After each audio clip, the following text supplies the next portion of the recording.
He chose the pastor's daughter, and she became a greater legend than he was. The telegram she held in her gloved hand said she would soon belong to Silver Creek. The wind rolled through Silver Creek like a restless ghost, stirring up spirals of dust that danced between the weathered boards of storefronts and the creak of old hitching posts. It was September 14th, 1887, and the air carried the dry scent of mesquite and the faint tang of distant rain.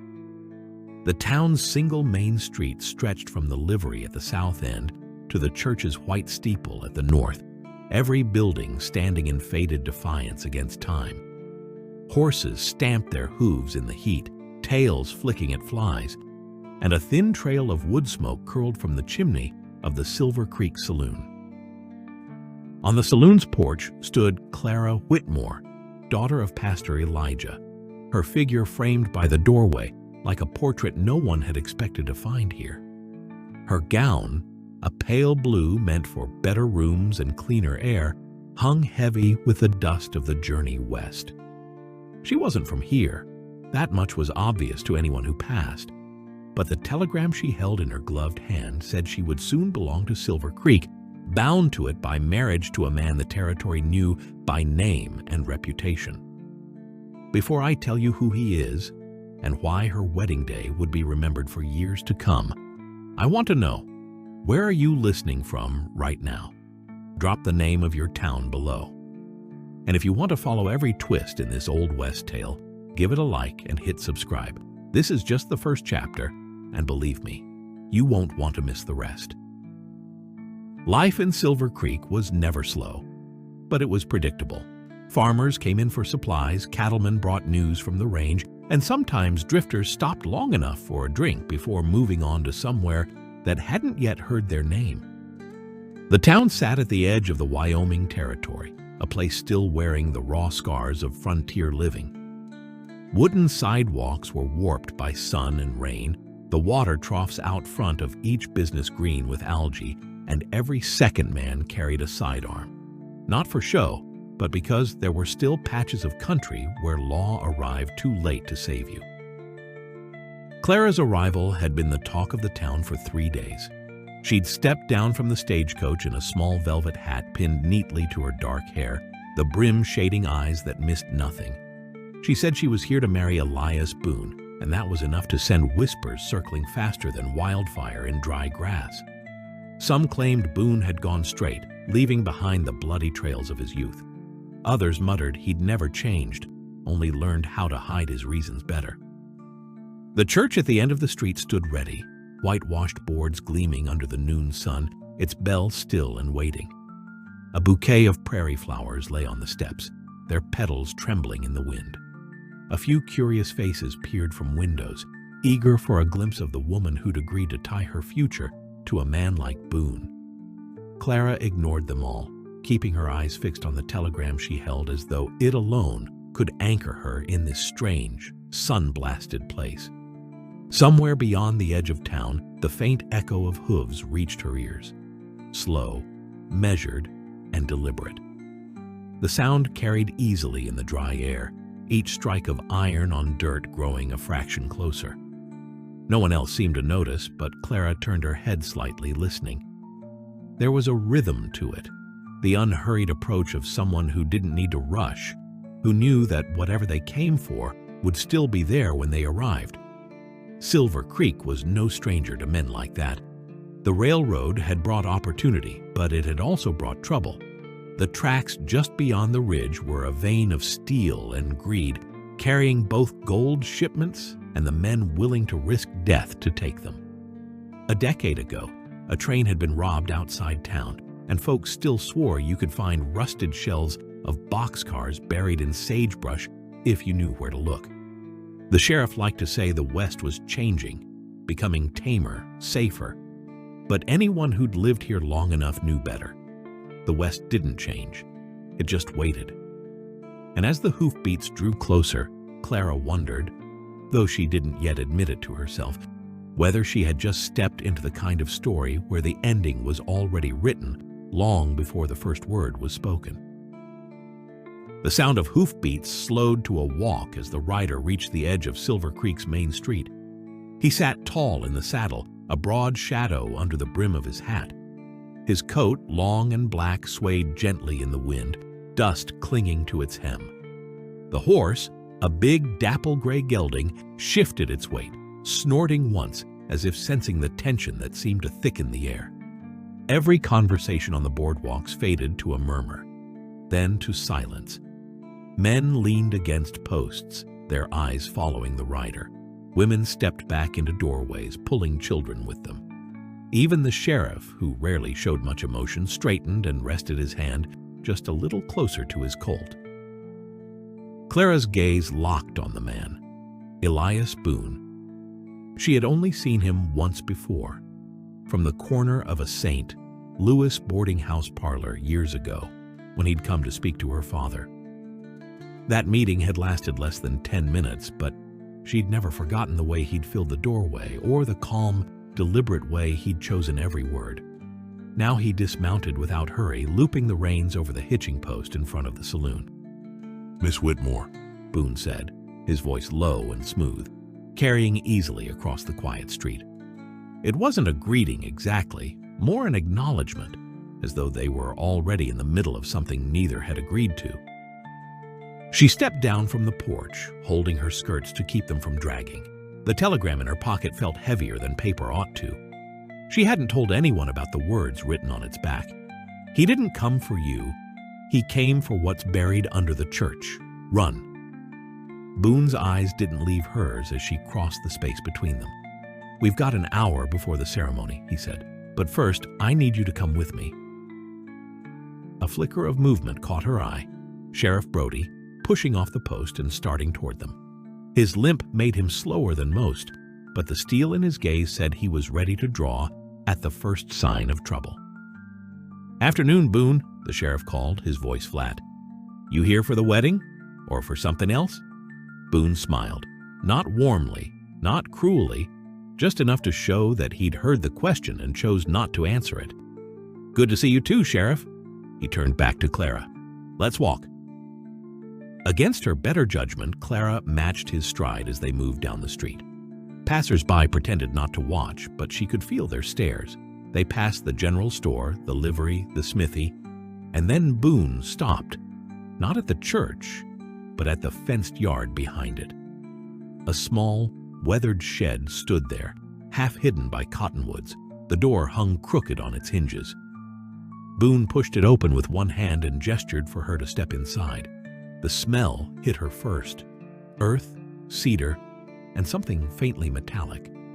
The interior was dim, but as her eyes adjusted, she saw a square patch of floor where the boards were newer than the rest. Boone crouched and ran his fingers along the seams. "This," he said quietly, "is why I'm here." Clara felt her breath quicken. "What's under it?" Boone didn't answer right away. Instead, he looked at her as though weighing something in his mind. "Depends on who you ask. Some say gold. Others say something that should have stayed buried a long time ago." Before she could speak again, a sharp creak came from outside, the unmistakable sound of a boot on dry boards. Boone's hand went to the butt of his revolver. "Stay behind me," he murmured. Boone's fingers tightened on the grip of his revolver as the sound outside shifted. A second step, slower this time, then silence.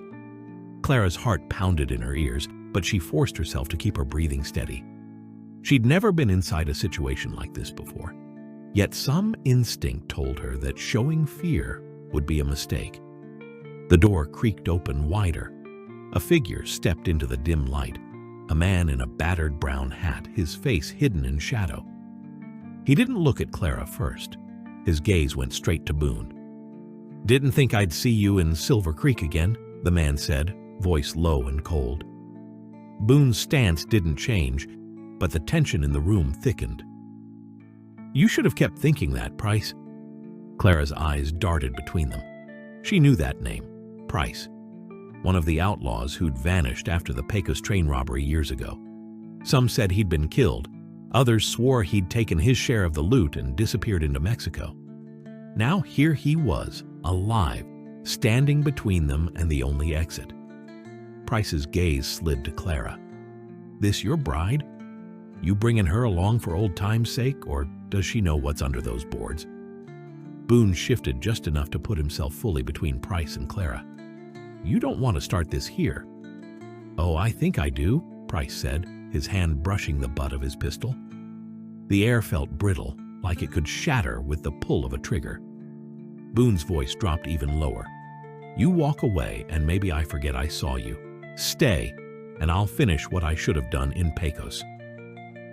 For a long moment no one moved. Then Price smiled, a sharp, humorless thing, and stepped back into the sunlight. "You won't be the only one digging, Boone. I'll see you real soon." The door swung shut behind him.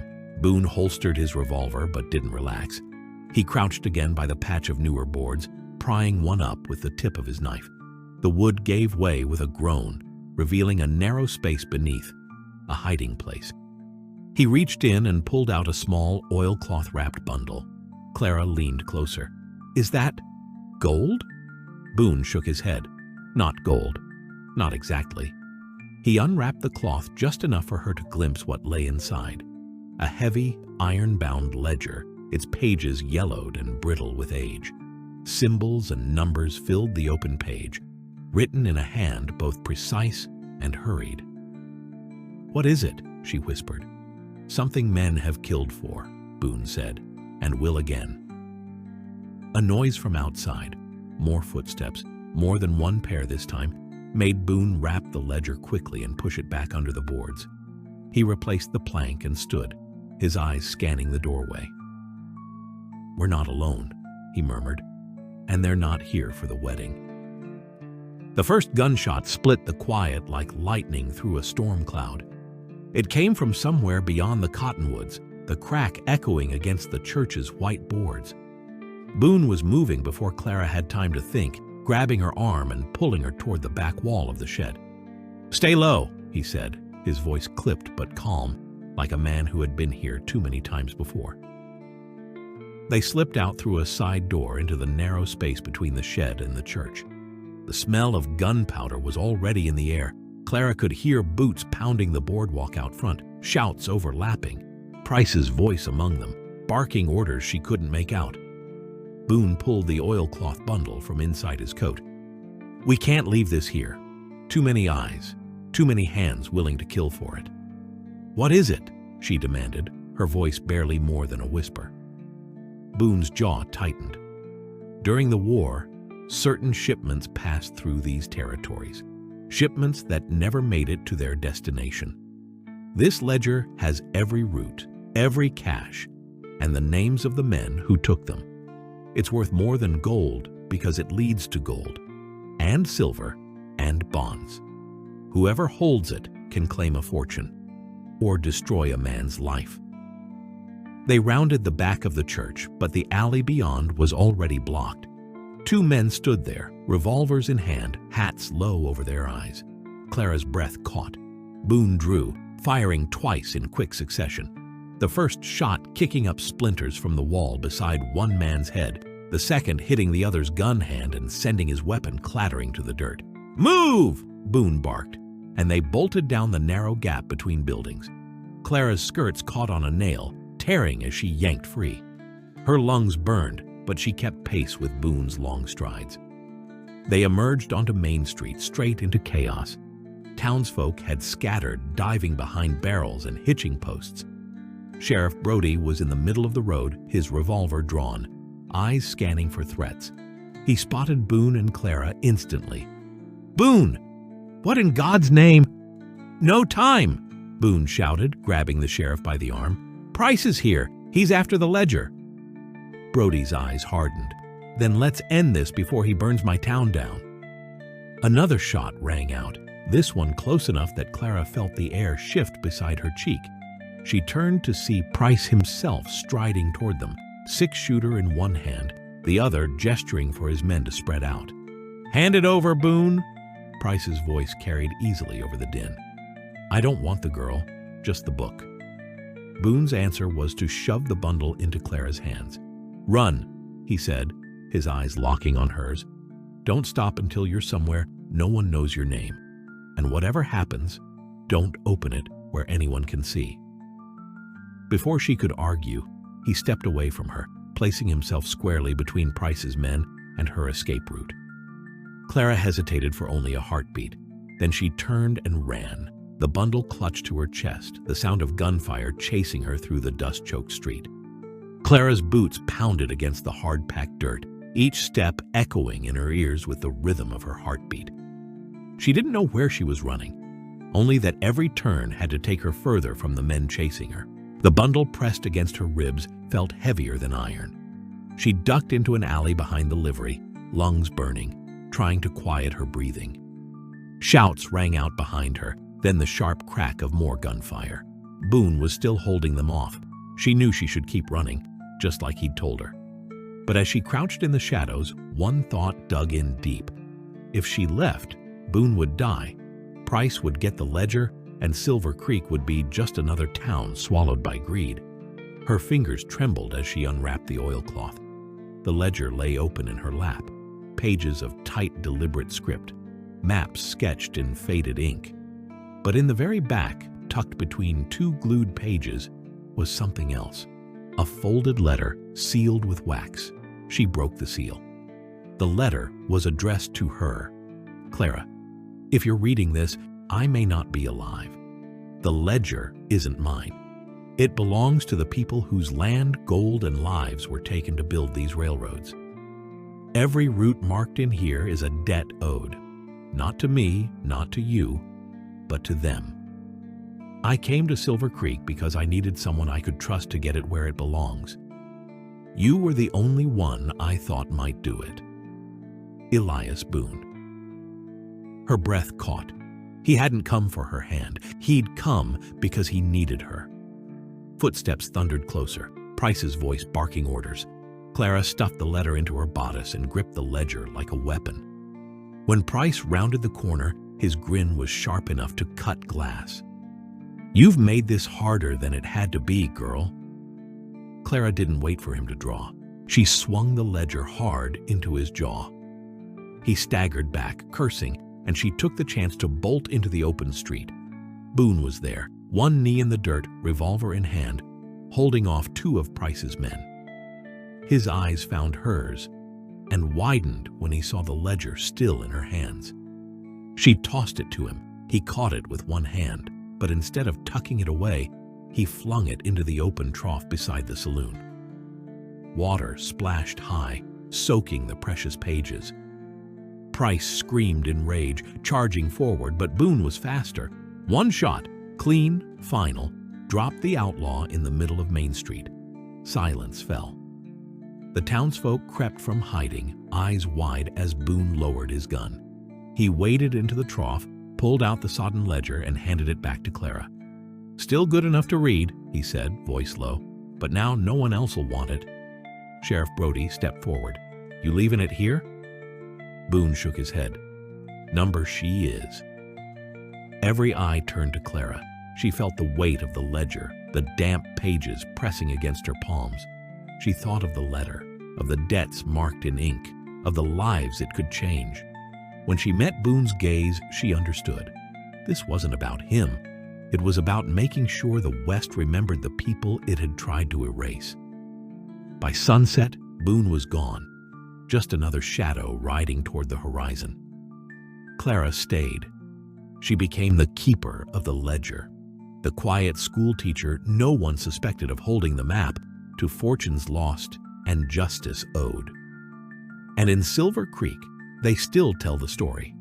How the Butcher of Pecos came to town not for gold, not for vengeance, but for a bride who never belonged to him, and who became the one legend even he couldn't outgun.